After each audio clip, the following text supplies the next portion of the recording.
요즘 세상이 참 시끄럽습니다. 인터넷을 열어도 TV 뉴스를 켜도 들려오는 소식들이 참 시끄럽고 어지럽고 어디 하나 좋은 소식이 없는 것 같은 그런 시대를 우리가 살고 있는 것 같은데요. 그런 소리들이 많이 들려지는 세상 속에 너무 시끄러운 소리, 듣고 싶지 않은 소리들이 많이 들려올 때 저는 사무실에서 종종 찬양을 듣습니다. 찬양을 틀어놓고 설교 준비하면서도 찬양을 듣고 또는 그냥 가만히 의자에 앉아 있을 때도 찬양을 들으면서 그렇게 하나님의 은혜를 생각할 때가 많은 것 같습니다. 오히려 그러면 시끄러운 소리 듣지 않고 찬양을 들으면 마음속에 하나님께서 위로하시는 그 위로하심의 은혜가 느껴지는 그런 시간을 종종 갖습니다. 오늘 우리가 함께 들었던 이 찬양, 그대 혼자 걷지 않을 거예요. 이 찬양이 오늘 말씀을 듣는 여러분들에게 위로가 되기를, 치유와 회복의 은혜를 주시기를 주님의 이름으로 축복합니다. 네, 이 찬양 여러분 영상을 보셨고 찬양을 들었는데 이 찬양을 부른 팀이 예람 워십이라는 팀이에요. 부산 동래 중앙교회에 소속되어 있는 예람 워십이라는 팀인데요. 근데 이 예람 워십 앞에 찬양을 했던 그 찬양팀에 암투병을 하는 사람이 2명이나 있대요.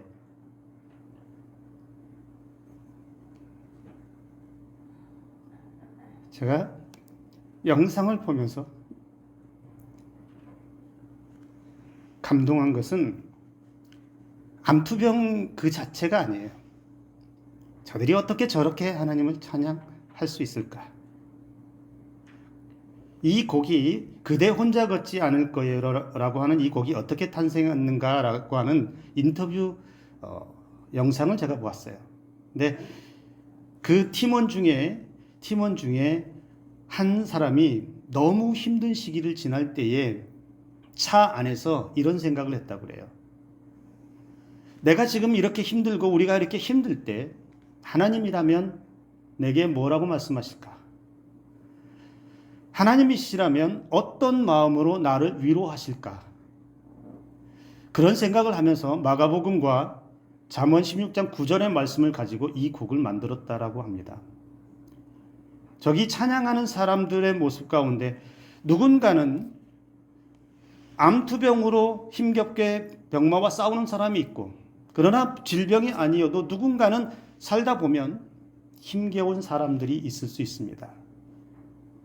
그런데 그들은 하나님 앞에서 어떻게 고백을 하고 있습니까? 여러분 화면에 가사가 나와 있는데요.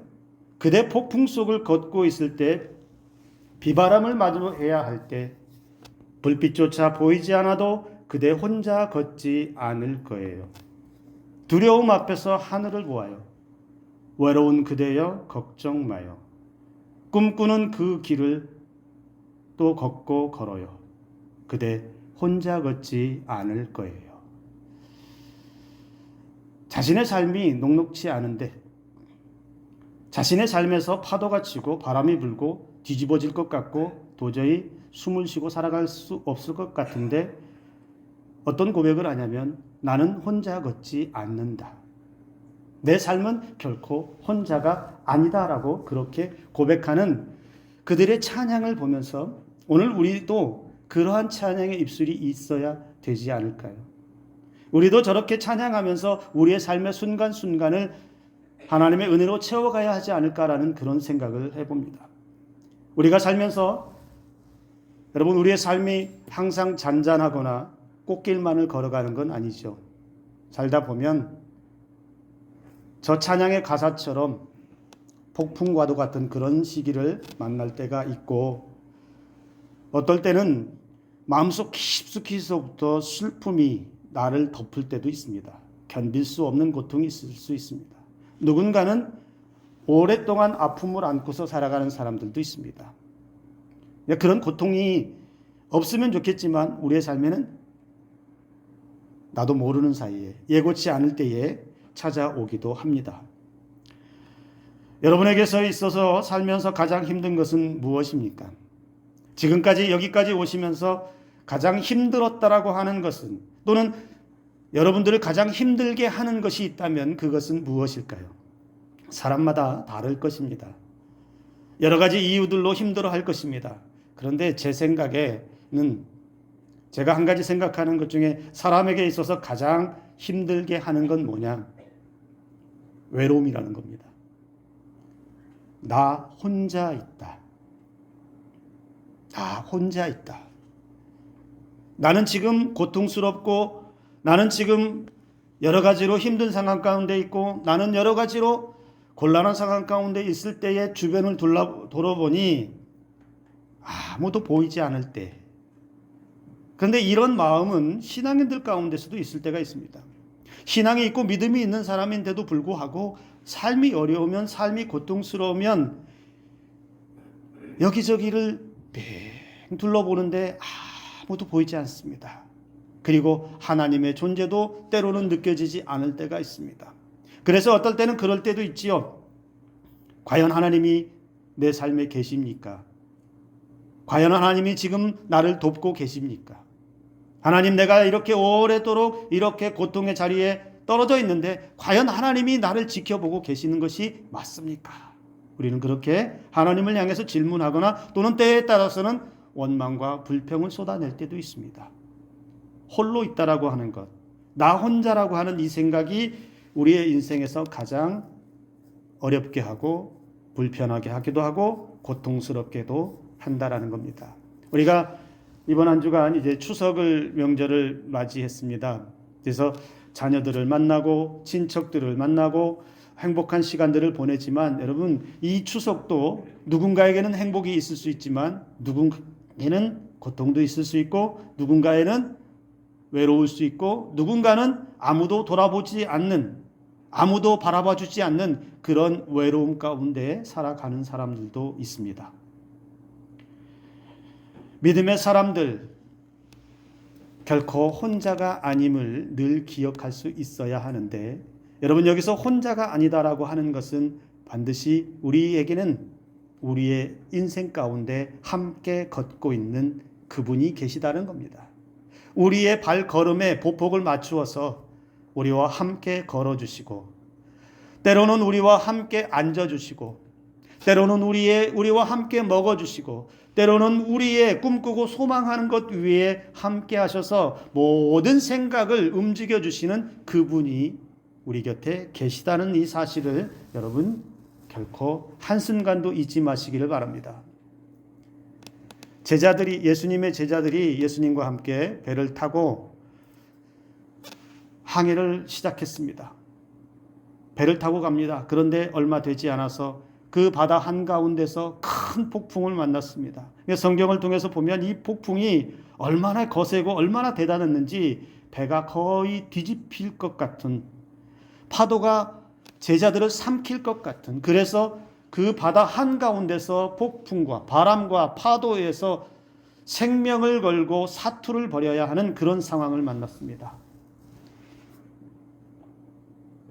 그런데 이 제자들이 얼마나 힘을 썼는지, 배가 뒤집히려고 할 때 뒤집히지 않도록 하기 위해서 얼마나 힘썼겠습니까? 그리고 그 배에는 바다에서 잔뼈가 굵은 어부 전문가들도 있습니다. 그런데 도무지 되지를 않습니다. 바람도 이길 수 없고 파도도 이길 수 없고 어떤 것도 감당할 수 없습니다. 두려움이 밀려왔습니다. 당장 죽을 것 같습니다. 곧 물에 수장될 것 같습니다. 그래서 제자들이 난리쳤습니다. 아우성이었습니다. 그런데 우리 주님은 고운하게 깊이 잠을 자고 계십니다. 바로 그 다급한 상황에, 그 위급한 상황에 아우성을 치고 난리를 치는 그 상황에 제자들 눈에 주무시는 예수님이 보였습니다. 그래서 그 주님을 깨웠습니다. 주님, 큰일 났습니다. 지금 잘 때가 아닙니다. 지금 보십시오. 파도와 바람이 거세어서 이 배가 뒤집힐 지경에 우리가 죽을지 살지도 모르는 이 상황에 어찌 잠이 옵니까? 좀 일어나 보십시오. 좀. 주무시는 그 주님을 흔들어 깨웠습니다. 자신들을 돌보지 않는 주님을 향해서 원망의 목소리가 제자들 입에서 터져 나왔습니다. 자신들의 그렇게 사투를 벌이고 있는데 아무것도 하지 않는 것 같은 주님을 보니 원망스러웠다는 것이죠. 그런데 여러분, 잘 보면 제자들이 예수님을 놓쳤다라는 것을 알 수 있습니다. 신앙이 있어도요, 믿음이 있어도요, 교회 출석 열심히 잘하고 신앙생활 오래 했어도요, 순간순간 예수님을 놓치면, 순간순간 내 삶에서 예수님을 놓치면 인생의 다급한 순간에도 예수님이 보이지 않을 때가 있습니다. 예수님이 없기 때문에 안 보이는 것이 아니고, 예수님이 저 하늘로 올라가셨기 때문에 안 보이는 것이 아니라, 내가 내 마음속에서 예수님을 놓쳐버리면 예수님이 보이지 않는 거라는 것이죠. 내 삶에 예수님이 보이지 않으면 그때는 내 믿음이 아무런 영향력을 행사할 수 없습니다. 예수님은 어떤 분이신가요? 제자들과 배 타고 가시기 전에 예수님은 어떤 분이셨는가요? 제자들이 배 타기 전에 보았던 그 예수님은 무엇을 행하셨던 분이신가요? 우리 예수님은 배 타기 직전에 많은 일들을 제자들에게 보여주셨습니다. 귀신도 쫓아내지요. 질병도 고치시지요. 하나님의 아들로서의 놀라운 능력들을 다 보여주십니다. 그리고 배에 타고 함께 항해를 했던 것입니다. 그런데 그 예수님은 지금 없습니다. 제자들 눈에는 그 예수님은 지금 보이지 않습니다. 제자들 눈에는 지금 무엇이 보이느냐? 주무시고 계신, 아무것도 하지 않는, 아무 능력도 보여주지 않는, 무기력하고 잠만 자고 있는 예수님만 보여지고 있습니다. 네, 기억해야 할 것이 있지요. 예수님은 한순간도 제자들을 떠난 적이 없다는 사실입니다. 그 제자들과 함께 있었다는 겁니다. 제자들이 즉시 예수님께 주목했어야 되는데 그 예수님께 주목하지 못한 것은 예수님을 놓쳤기 때문에 그렇습니다. 잠자고 계시는 것만 주목했기 때문에 그렇습니다. 내 상황이 위급한 것만 보았기 때문에 예수님은 주무시는 분으로만 생각했다는 것이죠. 제자들의 상황은 위급하고도 다급했습니다. 물론 생사를 가를 만한 중대한 일이었습니다. 손 쓸 수 없는 재난이었고 아무것도 할 수 없는 무기력함, 이대로 모든 것이 끝났다라고 하는 두려움이 밀려왔기 때문에 그렇다라고도 할 수 있습니다. 그런데 여러분, 36절의 말씀을 보면 분명하게 말씀하고 있습니다. 예수를 배에 계신 그대로 모시고 가매 그랬습니다. 예수님이 딴 데 가지 않았어요. 그냥 믿음으로만 예수님을 찾으라고 한 게 아니에요. 실제로 그들의 배 안에 예수님이 함께 타고 가셨다는 것이, 이것이 중요하다는 사실이에요. 원래 배가 출발할 때부터 예수님은 제자들과 함께 있었다는 거예요. 그런데 제자들은 지금 뭐라고 말합니까? 우리가 죽게 되었는데 왜 돌보지 않으십니까? 왜 아무것도 하지 않습니까? 제자들의 눈에는 예수님이 계셔도 그 예수님에 대한 믿음을 온전히 보이지 못했다는 거예요. 예수님이 누구인지 그들의 생각 속에 놓쳐버렸다는 거예요. 예수님이 계셔도, 예수님이 함께 있어도 그 예수님의 존재를 놓쳐서 그 주님이 어떤 분인지를 새까맣게 까먹어버리고 예수님이 행할 수 있는 일이 아무것도 없는 것처럼 그렇게 원망하고 불평하고 예수님을 향해서 항변하는 제자들의 모습을 보고 있습니다. 어쩌면 여러분, 우리의 인생, 우리가 살아가는 삶은 바다를 항해하는 것과 같습니다. 각자 자기 인생의 배를 타고 가는 기나긴 항해를 하는 것과 같습니다. 그렇게 인생의 긴 항해를 하다 보면 그 항해 가운데서는 우리도 파도를 만날 때가 있습니다. 바람도 불 때가 있습니다. 위험한 순간을 만나기도 합니다. 때로는 심각한 위기도 만날 수 있지요. 그런데요, 그 인생의 긴 항해를 하는 우리들에게 크고 놀라운 은혜가 있습니다. 무슨 은혜일까요? 우리가 예수님을 믿은 그 순간부터, 우리가 예수님을 나의 구주로 영접한 그 순간부터, 내 인생에, 내 삶에 예수님이 들어온 그 순간부터는 어떤 은혜가 우리에게 있느냐? 나 혼자 배 타고 가는 인생이 아니고, 나 혼자 항해하는 인생이 아니라 예수님과 한 배를 타고 가는 인생이 되었다는 겁니다. 우리의 인생은 예수님과 한 배를 같은 공간에서 타고 가는 그런 인생이 되었다는 사실입니다. 내 눈에 보이지 않기 때문에 예수님이 없다라고 말하는 것은 어리석은 것이지요. 내 눈에 보이지 않기 때문에 내 기도에 때로는 응답하지 않는다고 해서 예수님이 안 계시다라고 말할 수 없다는 겁니다. 우리 주님은 우리 인생의 배에 올라타셔서 내가 걸을 때에 함께 걷고 계시고, 내가 먹고 마실 때에 그 자리에 함께 계시고, 내가 무엇을 하든지 그곳에서 나를 살피시며 나의 작은 신음에도 응답하시는 은혜를 베풀어 주시는 하나님의 아들이심을 여러분 믿으시길 바랍니다. 예수님이 내 삶에 함께 계신 것과 안 계신 것의 차이가 놀랍습니다. 예수님이 내 삶에 안 계시다면 여러분 어떤 일들이 벌어질까요? 지금 여러분들의 삶에서, 여러분의 인생에서 예수님이 안 계시다라고 한다면, 그러면 우리의 삶은, 여러분의 삶은 어떻게 바뀌겠습니까? 여러분의 삶에 예수님이 안 계시다면 이렇게 예배하는 게 무슨 의미가 있어요? 우리의 인생에 예수님이 함께 계시다라고 하는 이 사실이 없다면 우리가 예배 드리는 이 행위가 무슨 의미가 있습니까? 그리고 우리가 살아가는 삶에 세상에서 어떤 선한 것을 줄 것이며, 세상에서 어떤 영원한 평안을, 안식과 평안을 줄 것이며, 궁극적으로 우리를 구원하실 만한 그 어떤 것이 세상에서 주어질 수 있겠습니까? 그런데 우리 주님이 우리의 삶에 함께 계시다면 여러분, 우리는 세상에서 외롭지 않은 인생을 살게 될 줄로 믿습니다.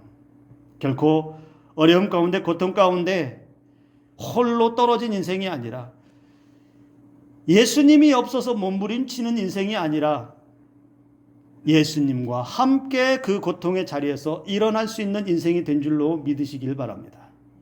내 삶에 바람이 불고 파도 쳐도 예수님이 막아주시고, 예수님이 지켜주시고, 예수님이 그 바람과 파도를 이겨낼 수 있는 은혜를 베풀어 주신다는 사실을 여러분 기억하시기 바랍니다.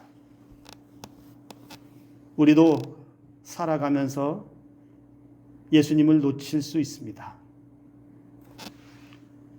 어떨 때 놓칠 수 있을까요? 삶이 어려울 때 놓칠 수 있겠지요. 믿음이 약해서, 믿음이 없어서 놓칠 수 있습니다. 때로는 피곤해서, 지쳐서, 무기력해져서, 내 인생의 문제가, 닥쳐진 문제가 너무 커서, 너무 힘들어서 그 고통에 매여 있다 보면 예수님을 놓칠 때가 있습니다. 그러나 우리는 기억해야 합니다. 문제만 바라보고 있으면, 한탄만 하고 있으면, 머뭇거리고 있으면 우리의 눈에 뭐만 보이느냐? 주무시고 계시는, 아무것도 하지 않으시는, 내게 아무런 은혜도 베풀지 아니하시는 그 예수님이 보여질 수 있다는 겁니다. 오늘 저와 여러분들에게 예수님을 놓치지 않는 은혜가 있기를 주님의 이름으로 축복합니다. 여러분 옆에 있는 분들에게 이렇게 한번 얘기해 주세요. 예수님 놓치지 마세요. 좀 피곤하신 분들은 이렇게 좀 만져주시면서 졸다가 예수님 놓칠 수 있다고 얘기해 주세요.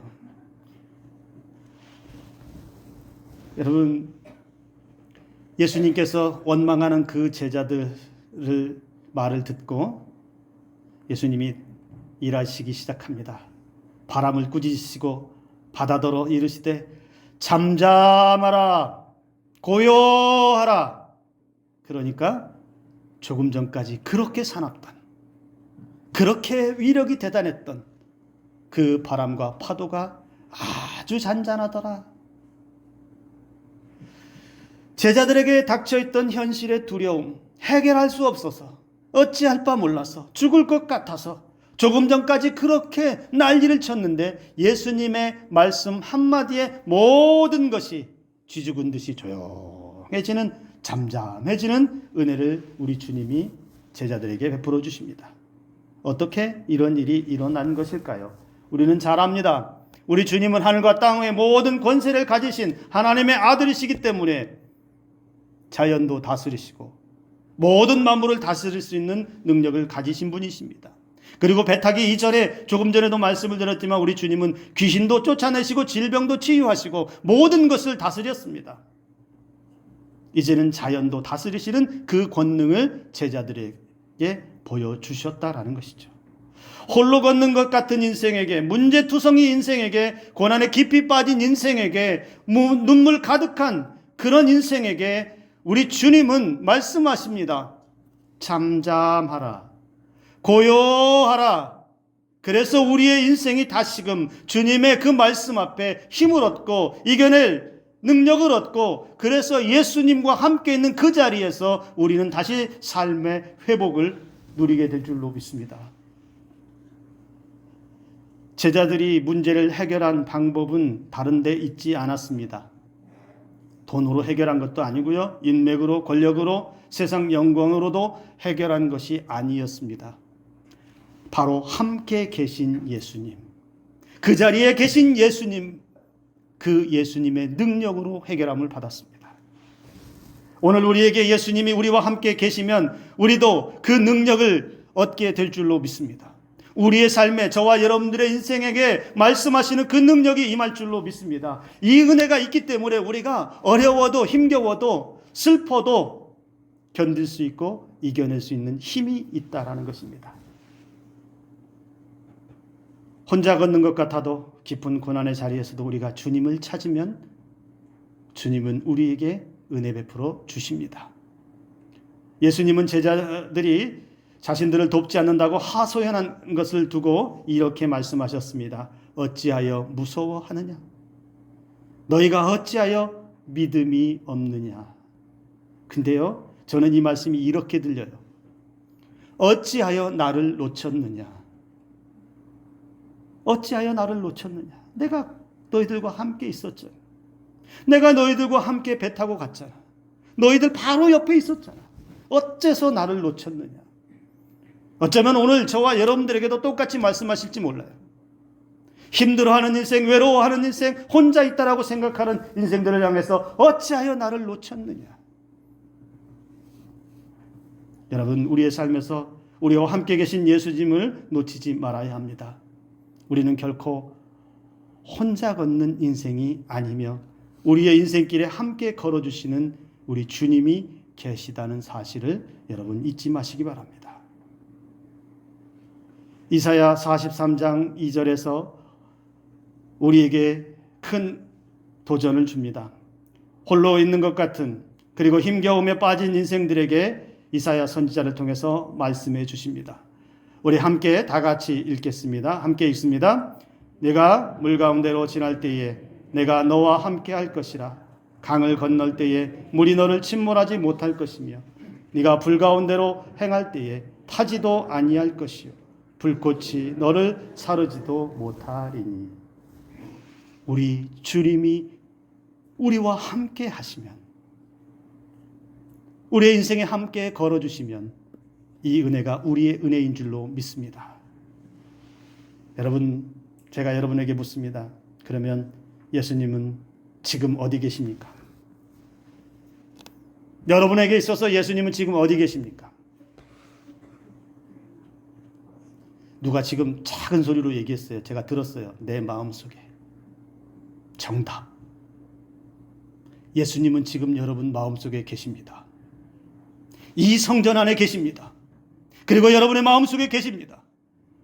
그런데 놀라운 사실은요, 여러분이 밖으로 나가면 그 밖에도 계십니다. 그리고 여러분들이 집으로 가면 그 집에도 계십니다. 그리고 여러분들이 살아가는 삶의 자리, 어느 곳에 가더라도 여러분의 발길 닿는 그 자리마다 주님이 항상 함께 계십니다. 어려움은 어려운 자리에, 그 자리에 계시고요. 절망에 빠져서 주저앉아 있는 그 자리에도 주님은 여러분들과 똑같이 주저앉아서 여러분의 손을 잡고 계시는 줄로 믿으시기 바랍니다. 여러분이 눈물이 나서 어찌할 바를 몰라서 그러고 있을 때는 여러분의 눈물을 닦아주기 위해서 그 자리에 함께 계시는 주님이심을 여러분 바라보시기 바랍니다. 그래서 주님이 어디 계시느냐 이 질문 앞에 우리는 언제나 내 안에 계십니다. 언제나 이 자리에 계십니다. 언제나 우리 가정에 계십니다. 언제나 우리 자녀들에게 함께 하십니다. 우리는 이렇게 고백하며 살아가야 될 줄로 믿습니다. 이 고백이 있을 때 우리는 예수님을 놓치지 않고 결코 이 땅에 살아가는 모든 인생의 날들을 혼자 걷지 않고 주님과 함께 걸어가는 인생이 될 줄로 믿습니다. 우리 다시 한번 조금 시작할 때 들었던 그 찬양의 가사를 우리 다시 한번 보았으면 좋겠습니다. 그대 폭풍 속을 걷고 있을 때, 비바람을 마주해야 할 때, 불빛조차 보이지 않아도 그대 혼자 걷지 않을 거예요. 두려움 앞에서 하늘을 보아요. 외로운 그대여 걱정 마요. 꿈꾸는 그 길을 또 걷고 걸어요. 그대 혼자 걷지 않을 거예요. 기도하겠습니다.